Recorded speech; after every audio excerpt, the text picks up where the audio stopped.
fresh violence has erupted in Manipur's Thoubal district, where miscreants opened indiscriminate fire at Heirok, killing a boy and severely injuring his father. Well, as per initial reports, the incident happened around past midnight on Tuesday when 20-year-old N. Rohit and his 53-year-old father N. Premchandra woke up to the sounds of firing. Following this, Rohit reportedly rushed towards the backyard to ascertain as to what was happening. However, unknown armed persons opened fire on him. Upon hearing his son screaming, N. Premchandra rushed to the spot only to be wounded seriously by the miscreants. It is learned that N. Rohit, who was a student of third semester of Thoubal College, was rushed to the hospital. However, he was declared brought dead by the medical officer of Raj Medicity Hospital.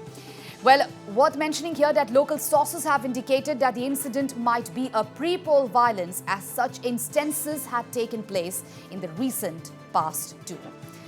So breaking news at this point in time, viewers, a fresh violence has erupted in Manipur's Thoubal district, where miscreants opened indiscriminate fire at Heirok, killing a boy and severely injuring his father. And as per initial reports, the incident happened around past midnight on Tuesday when 20-year-old N. Rohit and his 53-year-old father N. Premchandra woke up to the sounds of firing. And following this, Rohit reportedly rushed towards the backyard to ascertain as to what was happening. However, the unknown armed persons opened fire on him, and upon hearing his son screaming, N. Premchandra too rushed to the spot only to be wounded seriously by the miscreants. All right, my colleague Sharat Chandra joins us over the phone line to give us the latest on this big breaking news. Well, Sharat, what went wrong exactly? Any details on that, and how is the condition of the father? You see, Pooja, first of all, our Thoubal correspondent have already rushed at the incident site, and though it's a very unfortunate incident, you see, locals also indicating that they are indicating that it might be of the pre-poll violence, because such a similar kind of firing incident taken place in the Heirok area. So no one has injured, no one has lost their life. But this time, you see, Tuesday midnight, indiscriminate fire kill son, that is around, and Rohit, 20 years old, and third semester student in Thoubal College, and the father, that is N. Premchandra, is around 53 years old.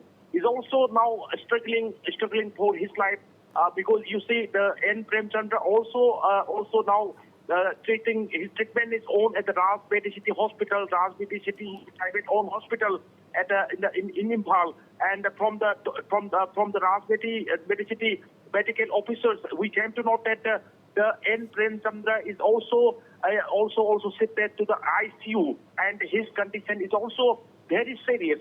And yes, large number of police forces have already been rushed at the Heirok Part 2. Heirok Part 2 comes under Thoubal district, and it is around 35 to 40 kilometers from Impal. So situation at the Heirok Part 2 after the incident is very tense, though under control, Pooja. All right, so the situation is under control at this point in time, viewers. But Sharat, we would like to know you that as the more details are awaited at this point in time on the entire matter, and the father is being treated at the hospital and his condition is stated to be critical. So what about the leads from the police officials out there? Any arrest made so far? What are they saying? You see, we came to know that from our Thoubal district correspondent, that the large number of security forces, very particularly state police force, already rushed at the site, and you see, he's also trying to have a comment from the reaction from the police official. But as of now, the police is having hard time to control the tense situation in the Heirok Part 2. And I think after the situations comes under control, I think the police official also may give a reaction on this particular firing incident regarding the arrest of the culprit, any development. But Pooja, we are just waiting for the details, and we are also waiting for the response from our district correspondent. Otherwise, the situation is very tense. Earlier in the morning, the locals also even stopped the entering of media persons at a particular area, Pooja.